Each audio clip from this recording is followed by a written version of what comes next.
Peraturan di sekolah diciptakan untuk membangun kelancaran dan keefektifan dalam kegiatan belajar mengajar, guna menciptakan atmosfer belajar siswa agar lebih aman, nyaman, terkondisi, tertib, dan membuat para murid dapat lebih fokus menyerap materi yang disampaikan dalam kegiatan pembelajaran. Terlebih lagi, sekolah menerapkan beberapa tata tertib ini untuk membangun karakter siswa-siswinya agar lebih disiplin lagi untuk kepentingan karir selanjutnya. Namun, bagaimana kalau sekolah menerapkan beberapa peraturan atau sanksinya yang nampaknya kurang masuk akal atau tidak rasional?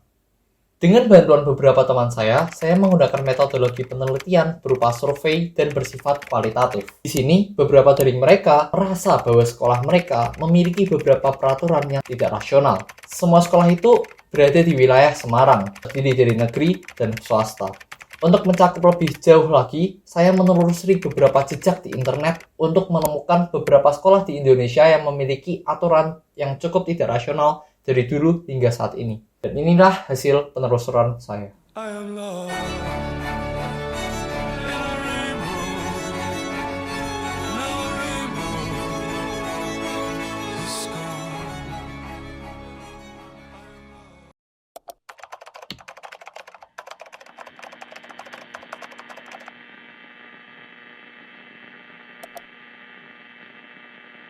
exception. Parents got the call that their sixth grader wet himself after his teacher refused to let him go to the bathroom. 2 at 11 parents in the East Valley are outraged after a group of first-grade teachers asked their children to avoid the restroom. Yeah, that letter was sent home with students at Sisiwano Elementary School encouraging pelajar di Garut, Jawa Barat ditampar oleh guru karena terlambat masuk jam siswa. Seorang siswa kelas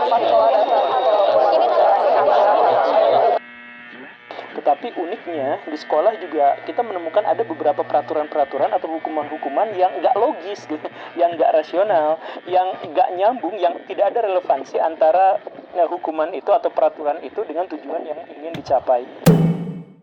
Beberapa aturan atau bahkan sanksinya yang dirasa cukup tak rasional, diantaranya seperti larangan buang air kecil di tengah jam pembelajaran. Nyatanya, berbagai penyakit seperti infeksi saluran kemih, pembengkakan dan meningkatnya sensitivitas kandung kemih, gagal ginjal, interstitial cystitis, batu ginjal, memulai ceritanya dari menahan buang air kecil dalam frekuensi yang terlalu sering. Yang kedua, rambut laki-laki tidak boleh panjang. Kebanyakan di antara mereka menyebutkan alasan ini dilandaskan pada kerapian, yang mana tidak dapat dipungkiri tidak hanya wanita yang dapat menata rambut mereka agar tampak lebih rapi. Belum lagi sanksi yang diberikan berupa potongan dari sang guru yang kebanyakan menjadi lebih buruk lagi, lebih tidak rapi karena mereka tidak memiliki lisensi atau bahkan tahu bagaimana cara memotong rambut yang benar. Yang ketiga, keterlambatan menjadi salah satu poin utama dalam tata tertib sekolah. Ketidakrasionalan datang ketika keterlambatan menghasilkan sanksi berupa tidak boleh memasuki jam pembelajaran atau bahkan disuruh pulang kembali ke rumah. Hal ini kemudian mempertanyakan bagaimana cara meningkatkan kecerdasan siswa yang menjadi tujuan utama sekolah jikalau usaha untuk mencapainya dibatas-batasi oleh sekolah itu sendiri. Yang keempat, tidak membayar SPP sama dengan tidak mendapatkan rapot. Hal ini menjadi lebih parah ketika yang ditahan bukanlah rapot, namun ijazah. Selain KPAI yang secara tegas sendiri mengkategorikan tindakan ini sebagai salah satu tindakan diskriminasi di lingkungan sekolah, Dinas Pendidikan sendiri secara mutlak telah melarang upaya penahanan ijazah murid dari pihak sekolah.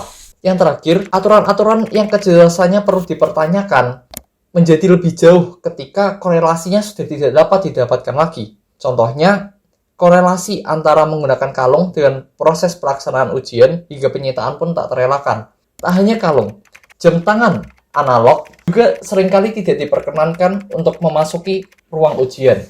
Padahal, waktu merupakan satu hal yang vital dalam menghadapi ujian dan jam tangan analog menjadi salah satu penanda waktu untuk mengingatkan waktu ujian hampir usai. Menyedihkannya, beberapa hukuman yang diberikan tak jauh beda dari hukuman era dahulu. Hukuman secara fisik, verbal maupun non-verbal masih sering ditemukan meski sudah berulang kali diatur dalam undang-undang. Demi alasan kedisiplinan, mereka lupa bahwa sistem militeristik yang tertanam di bangsa ini dan mengesampingkan sistem sipil datang dari era Orde Baru. Memang di era Orde Baru saat itu, Militeristik seperti ini sangat diperlukan di kala-kala politik dan pertahanan keamanan bangsa sedang guncang. Namun perlu diingat, itu sudah puluhan tahun lamanya. Sistem militeristik seperti push up 30 kali yang bahkan manusia awam memiliki standar melakukan push up di angka 20 kali. Kegiatan setengah jongkok yang berlebihan, lari lapangan yang melebihi batas kapasitas paru-paru dan menyimpan oksigen sudah tak relevan lagi dalam kurun puluhan tahun dari era Orde Baru menuju era saat ini. Lantas, mengapa belum ada orang yang menyuarakan dengan lantang perihal militeristik maupun aturan-aturan dan sanksi-sanksi lainnya yang dinilai tak rasional tadi? Jujur, di dalam pembuatan video ini tidak ada satupun orang yang secara terang-terangan mendukung saya dalam terbitnya video ini. Dan sampel-sampel data tadi saya dapatkan dari teman-teman saya yang berasal dari beda sekolah. Saya menanyai beberapa teman saya yang berasal dari satu sekolah, namun tidak ada yang berani menjawab. Ketakutan ini berasal dari paham feodalisme yang sudah cukup kuat mengakar dalam sistem pendidikan kita sejak dahulu. Apa itu paham feodalisme?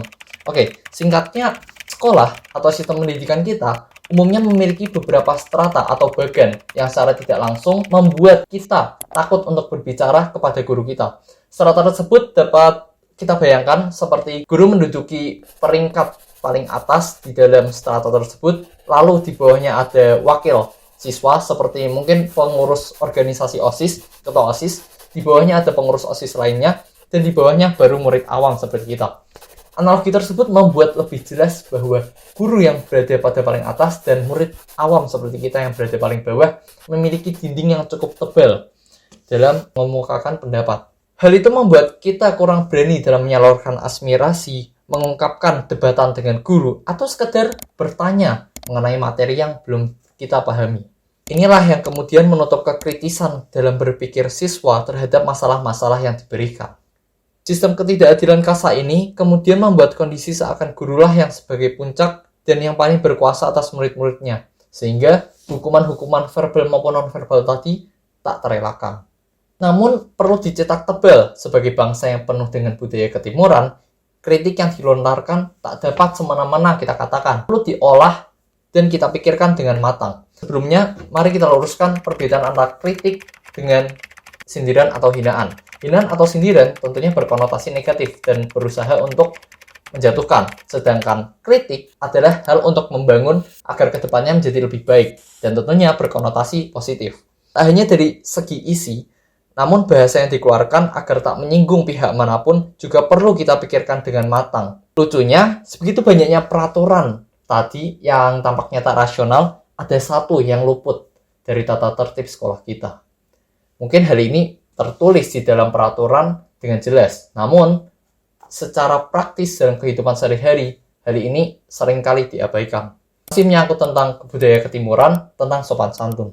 Perkataan kasar masih sering kita dengarkan di sekolah, di ruang kelas, bahkan ketika ada guru di dalam kelas tersebut. Sayangnya, sang guru seringkali memilih untuk tak ambil pusing atau menganggap remeh perkataan kasar yang kadang terlontar dari murid-muridnya. Ya, peraturan tak selamanya tentang keterlambatan atau kejujuran atau kenakalan. Hal-hal yang tampaknya remeh seperti attitude tadi juga perlu diingat ambil bagian dalam karakter siswa-siswi ke depannya. Di penghujung kata, nampaknya beberapa aturan sekolah di tanah ini memang perlu dilakukan sedikit penyesuaian, perbaikan, hingga peningkatan. Beberapa aturan tak rasional seperti tadi dapat digantikan menjadi beberapa solusi yang dapat benar-benar menyelesaikan permasalahan. Sebagai contoh, dalam regulasi SPP dapat dikenakan sistem denda atau aturan mengenai larangan buang air kecil yang dapat mengganggu kesehatan tentunya dapat dihapuskan. Tentu, tenaga kesiswaan dan kedisiplinan akan jauh lebih cerdas dalam menemukan solusi-solusi lainnya dibandingkan saya. Aturan-aturan yang tak memberatkan dan memang memiliki value, seperti membersihkan kamar mandi, menyapu, push up, atau lari lapangan selama tak berlebihan, saya sangat mendukung hal itu. Justru, dengan deretan aktivitas sanksi tadi, turut mengembangkan edukasi secara praktis bagi murid-muridnya, tidak hanya secara teoritis. Intinya, masih sangat banyak cara lain yang dapat digunakan demi mengembangkan kedisiplinan dalam karakter yang kuat setiap siswa-siswi. Tak harus dengan menggunakan kekerasan atau kekasaran, atau aturan yang agaknya dibuat-buat. Saya sendiri sangat menjunjung tinggi kedisiplinan. Dengan catatan, aturan yang dibuat memang sangat diperlukan.